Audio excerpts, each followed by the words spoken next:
Pertama, kita buka dalam 1 Yohanes 2 ayat 12 sampai 16. Di dalam ayat ini dikatakan dalam 1 Yohanes 2 ayat 12 sampai 16, Aku menulis kepada kamu, hai anak-anak, sebab dosamu telah diampuni oleh karena namanya. Aku menulis kepada kamu, hai bapa-bapa, karena kamu telah mengenal Dia yang ada dari mulanya. Aku menulis kepada kamu, hai orang-orang muda, karena kamu telah mengalahkan yang jahat. Aku menulis kepada kamu, hai anak-anak, karena kamu mengenal Bapa. Aku menulis kepada kamu, hai bapa-bapa, karena kamu mengenal Dia yang ada dari mulanya. Aku menulis kepada kamu, hai orang-orang muda, karena kamu kuat dan firman Allah diam di dalam kamu, dan kamu telah mengalahkan yang jahat. Janganlah kamu mengasihi dunia dan apa yang ada di dalamnya. Jikalau orang mengasihi dunia, maka kasih akan Bapa tidak ada dalam orang itu. Sebab semua yang ada di dunia, di dalam dunia, yaitu keinginan daging dan keinginan mata, serta keangkuhan hidup, bukanlah berasal dari Bapa, melainkan dari dunia. Bapak Ibu, orang-orang muda, ini juga banyak hadir orang-orang muda dan kita semuanya. Dalam 1 Yohanes ini mengatakan, aku menuliskan kepadamu orang-orang muda, anak-anak, demikian juga bapak-bapak. Dan satu hal yang ingin saya tekankan pada kita malam hari ini adalah janganlah kamu mengasihi dunia dan apa yang ada di dalamnya. Jikalau orang mengasihi dunia, maka kasih akan Bapa tidak ada dalam orang itu. Apa yang membuat orang tidak datang dan setia kepada Tuhan? Tentunya duniawi, hal-hal duniawi. Dan salah satu adalah dalam rumah tangga. Ingin saya fokuskan malam ini adalah mengenai rumah tangga. Kita masing-masing ada keluarga, ada rumah tangga, dan perlu kita tahu bahwa rumah tangga itu adalah karunia daripada Tuhan. Pada waktu dunia diciptakan, sudah ada Adam dan Hawa, Tuhan menciptakan keluarga. Dan tentunya di dalam keluarga itu tidak mudah. Rumah tangga atau keluarga itulah sekolah yang tidak pernah tamat. Tidak ada yang namanya seorang yang berkeluarga mengatakan, aku sudah berpengalaman dan aku tidak ada masalah dalam rumah tangga. Kenapa? Karena orang yang sudah mau mati pun ada yang bercerai. Artinya, masalah rumah tangga ini adalah masalah seumur hidup. Namun, bagaimanapun keadaan keluarga, semestinya orang akan memiliki rasa atau orang akan senang dan menghargai rumah tangga itu walaupun di dalam banyak kekurangan. Walaupun dalam banyak kekurangan. Bapak Ibu, kenapa seorang suami pulang ke rumah, istri pulang ke rumah, anak-anak pulang ke rumah, walaupun dalam rumah tangga ada kekurangan. Karena itulah tempat yang menyenangkan. Ellen G. White mengatakan,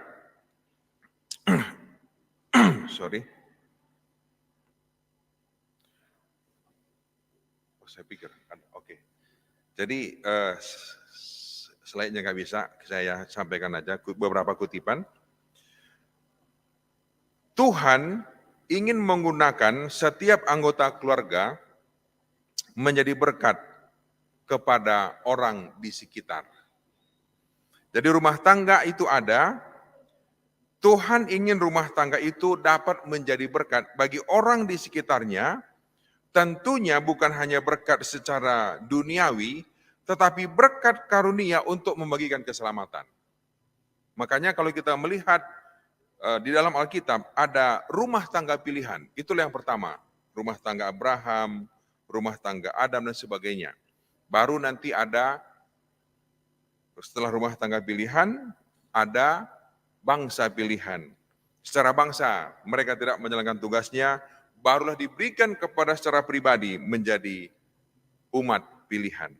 Jadi rumah tangga didirikan adalah untuk dapat menjadi berkat bagi orang yang ada di sekitarnya. Dan Tuhan menginginkan agar keluarga harus mengenal Tuhan secara pribadi. Secara pribadi dulu. Kemudian bagaimana pemeliharaan Tuhan dalam kehidupan mereka secara keluarga dan juga secara pribadi. Bagaimana anggota keluarga dapat mengenal Tuhan secara pribadi? Tentunya pribadi lepas pribadi memiliki waktu dan hubungan yang khusus dengan Tuhan, termasuk secara keluarga. Kita membawa keluarga kita, anak-anak kita ke gereja, ibadah, kegiatan gereja, itulah untuk memperkenalkan anggota keluarga kita untuk apa? Untuk memiliki hubungan pribadi dengan Tuhan. Ellen G. White dalam buku Rumah Tangga Advent mengatakan, pekerjaan kita untuk Kristus harus dimulai dari keluarga atau dari rumah. Tidak ada ladang yang lebih penting daripada rumah tangga. Jadi pekerjaan apapun itu, urusan apapun itu, terlebih dalam urusan keselamatan, harus pertama dimulai di rumah tangga. Kita bisa lihat cerita Nuh. 120 tahun dia berkhotbah mengabarkan akan ada air bah. Tetapi yang selamat hanya rumah tangganya.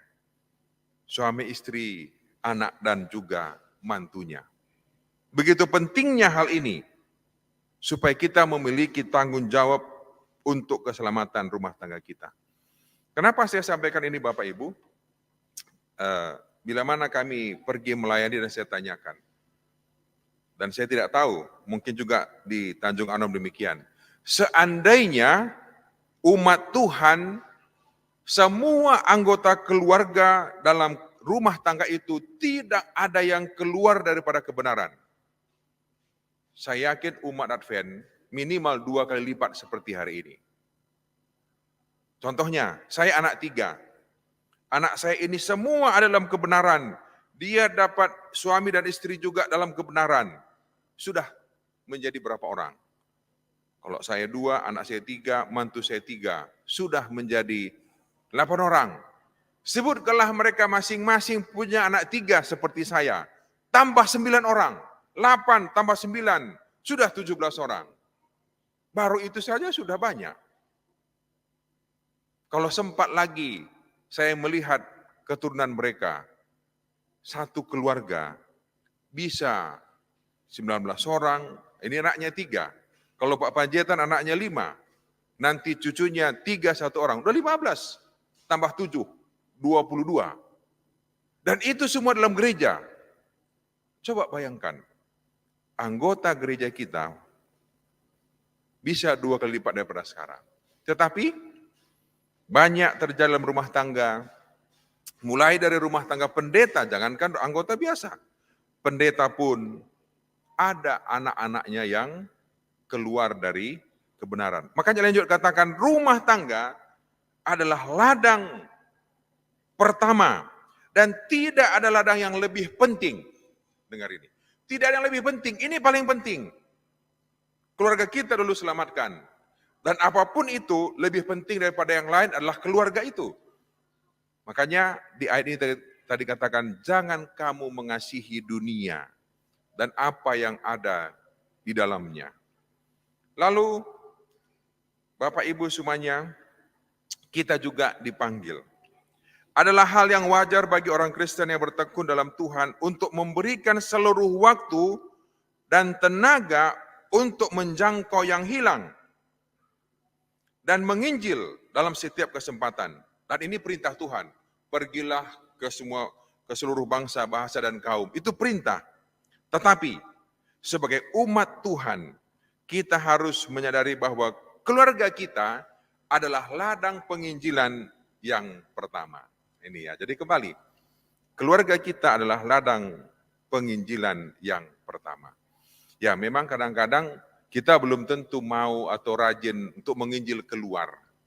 Tetapi paling tidak, saya katakan tadi, paling tidak, seandainya orang Advent ini, dia menginjil kepada keluarganya dan keluarga saja tidak ada yang hilang, anggota kita bisa 2 kali lipat daripada hari ini. Dari keluarga saja. Belum lagi kalau keluarga itu ditambah untuk dapat melayani keluar dari gereja. Inilah pentingnya bagaimana kita menjadikan rumah tangga menjadi ladang penginjilan yang pertama. Makanya ada satu pernyataan, siapakah misionaris yang terbesar di dunia ini? Apakah David Livingstone? Apakah Norman Sand? Bukan. Misionaris yang paling besar di atas dunia ini adalah seorang ibu. Seorang ibu. Karena ibulah yang bertanggung jawab untuk mengajarkan, mendidik anak-anak ini takut akan Tuhan dan tetap dalam kebenaran. Dan juga untuk menekankan apa yang penting. Termasuk bila mana nanti kalau anak kita punya jodoh yang bukan Advent. Itu peran ibu sangat penting. Kalau ibu bilang, ya enggak apa-apalah, daripada kau enggak kawin-kawin, malu aku. Ya amanlah dia. Tapi kalau ibu katakan, aku tidak setuju dengan hal itu, dia akan berat. Kalaupun dia mungkin tetap melakukannya, kita bukan mengizinkan hal itu terjadi. Ini peran ibu. Tapi saya yakin kalau ibu itu sudah menanamkan ajaran yang dalam dan penting, semenjak anak-anak itu kecil, dia tidak akan membuat keputusan itu. Kenapa saya katakan? Ini sering saya sampaikan, karena ini langsung saya dengarkan dari sumbernya.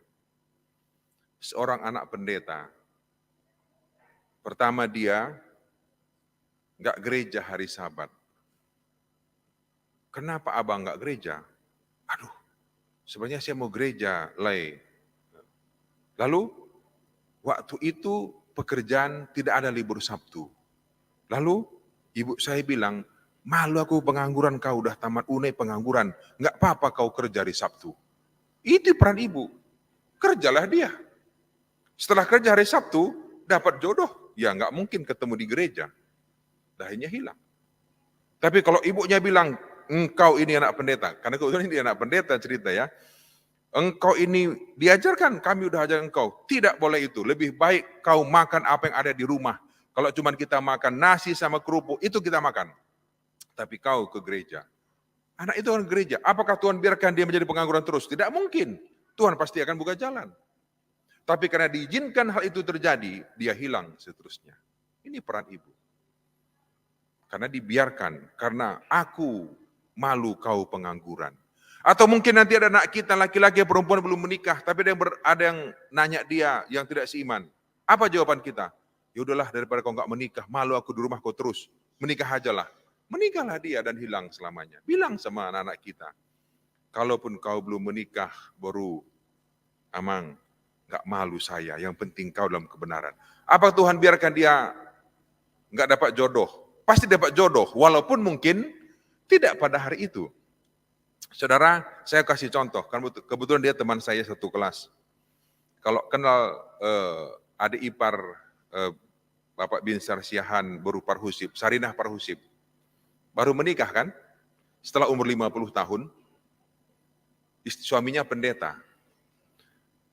Dia bukan nggak cantik, tapi belum dapat jodoh, dia bersabar, akhirnya menikah juga, walaupun sudah umur berapa? Umur segitu, dia dapat pendeta. Tuhan mungkin rencanakan itu. Tapi kalau dia, wah saya hari ini saya daripada saya nggak menikah, mau siapapun datang, saya terima yang penting saya menikah. Mungkin dia akan menikah dengan tidak seiman dan dia akan hilang. Apa yang kita ajarkan, apa yang kita tekankan kepada anak-anak kita, itulah yang akan mereka akan lakukan. Keluarga dipanggil untuk menjadi saksi. Kadang-kadang kita katakan, jangan kamu dekat-dekat dengan orang itu, nanti kamu nakal. Betul, tapi kita dipanggil oleh Tuhan, jangan orang lain yang mempengaruhi kita. Tapi bagaimana rumah tangga kita dapat mempengaruhi keluarga yang tidak baik. Walaupun Bapak Ibu semua, pengaruh yang tidak baik itu jauh lebih kuat dan lebih besar daripada pengaruh yang baik. Betul apa tidak? Jangankan itu di luar, dalam gereja saja, kalau ada majelis, pasti yang kuat itu yang menantang daripada yang setuju. Nah ini, gimana kita buat KKR? Sudah setuju tadi lebih separuh, tapi satu bilang, ngapain KKR terus. Bisa jadi yang tidak setuju itu menang. Ini kuatnya kuasa yang tidak baik itu. Apalagi di luar sana. Dalam gereja saja kuasa yang tidak baik bisa menang, apalagi di luar. Tapi kita dipanggil oleh Tuhan, jangan kita katakan, oh saya takut dipengaruhi oleh keluarga yang tidak baik. Sebaliknya, bagaimana? Apakah keluarga kita bisa mempengaruhi keluarga yang tidak baik? Makanya kita kan kadang-kadang begini ya, anak kita, jangan kamu bermain dengan anak si anu itu. Nanti kamu apa?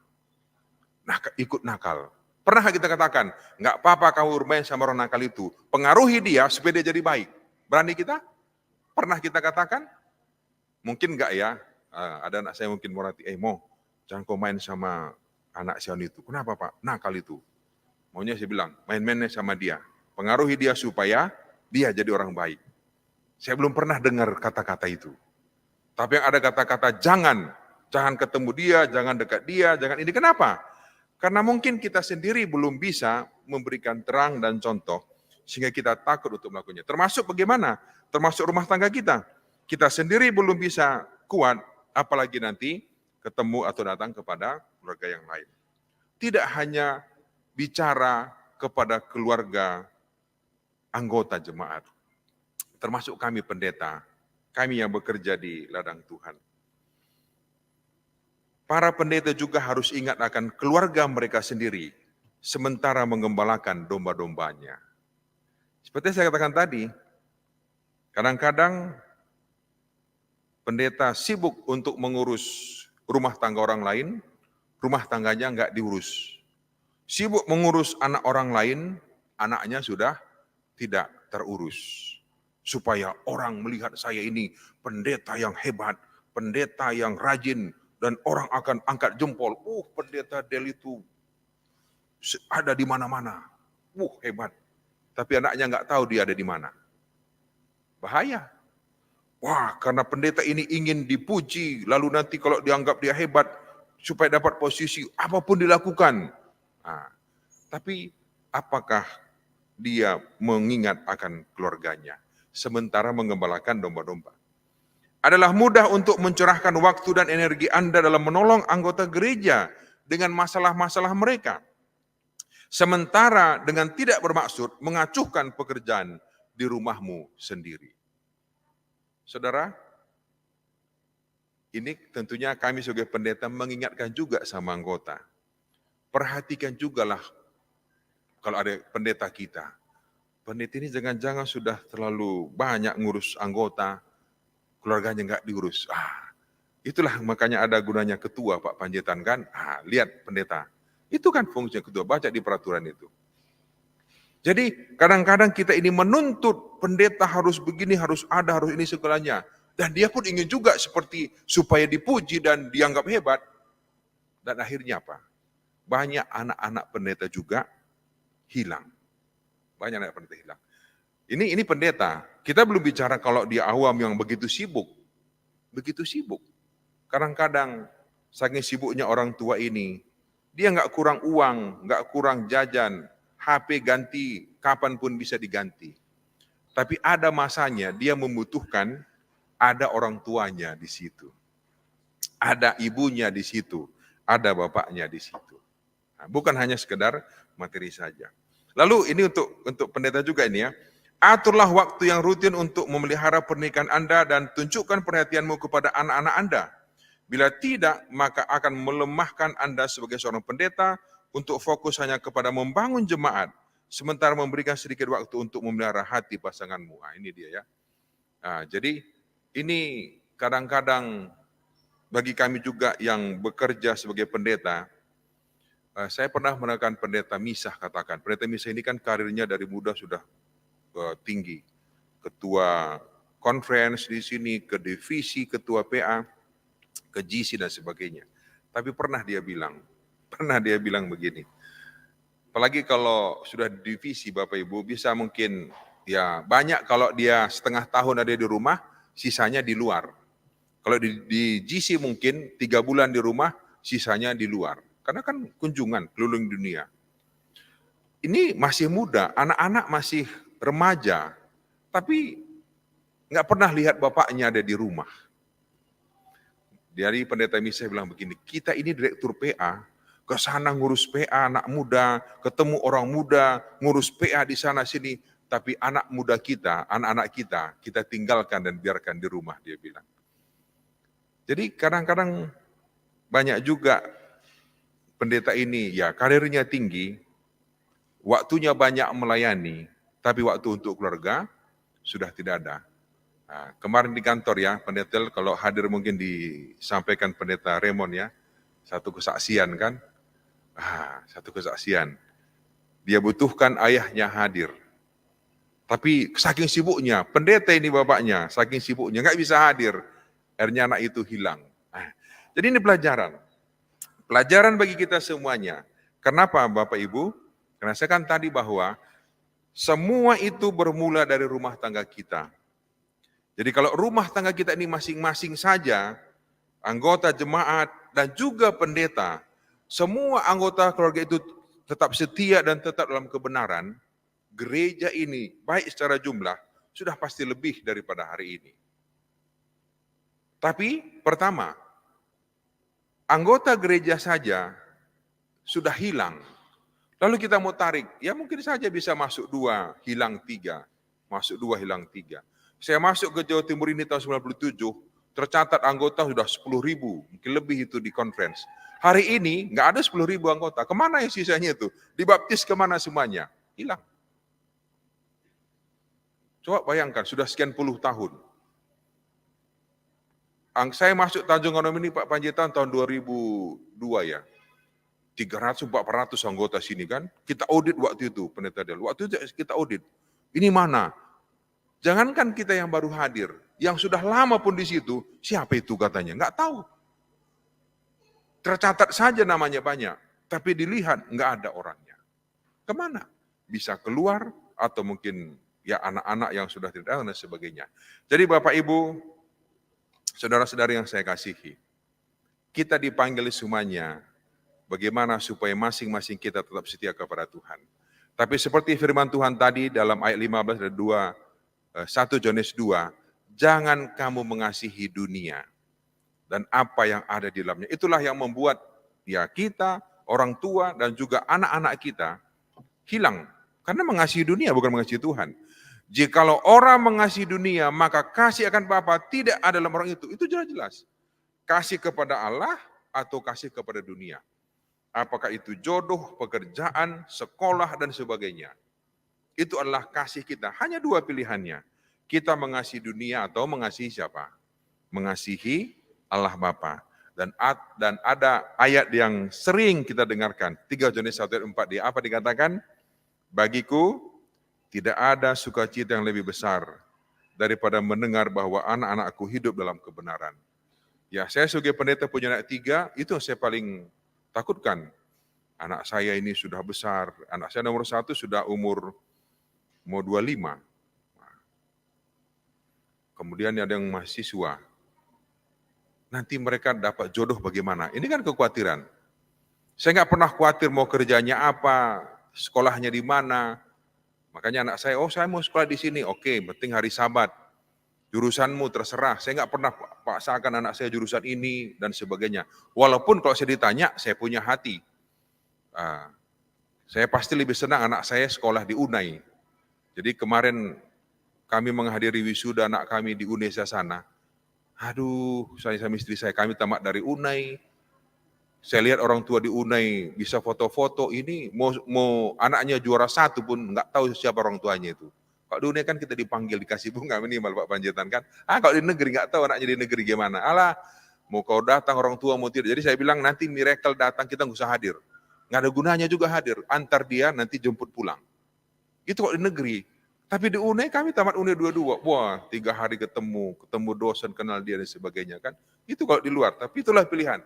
Nah, tapi hari Sabat jangan ditinggalkan. Nah, itu yang saya tekankan. Tentunya kalau sudah dewasa, jodoh. Nah ini, jodoh ini yang bikin banyak hilang anak-anak kita ya. Marilah kita orang tua, kita harus tegas. Tidak ada kata atau tidak ada sedikit pun kita harus mundur. Mau kamu tidak menikah, saya lebih setuju. Lebih baik kamu tidak menikah. Kalau belum ketemu jodoh, atau mungkin kamu akan ketemu jodoh pada waktunya yang Tuhan inginkan. Nah, kadang-kadang kan kita orang tua yang belum menikah, aduh, saya udah pengen cucu. Anaknya belum pengen menikah, bapaknya udah pengen cucu. Akhirnya ya saling menikah aja nanti kan. Nggak usah kita paksakan, aku udah pengen cucu. Ya kalaupun pengen diam-diam aja, nanti anaknya juga stres. Setiap ketemu ditanya kamu menikah. Jadi sekali lagi, kita tekankan kepada anak-anak kita, kasihilah Tuhan, bukan kasih dunia. Carilah Tuhan, bukan mencari dunia. Sebab semua yang ada di dunia, yaitu keinginan daging dan keinginan mata, serta keangkuhan hidup, bukan berasal dari Bapa, melainkan dari dunia. Carilah surga, supaya kita akan sama-sama masuk ke surga. Tuhan memberkati kita semuanya. Amin.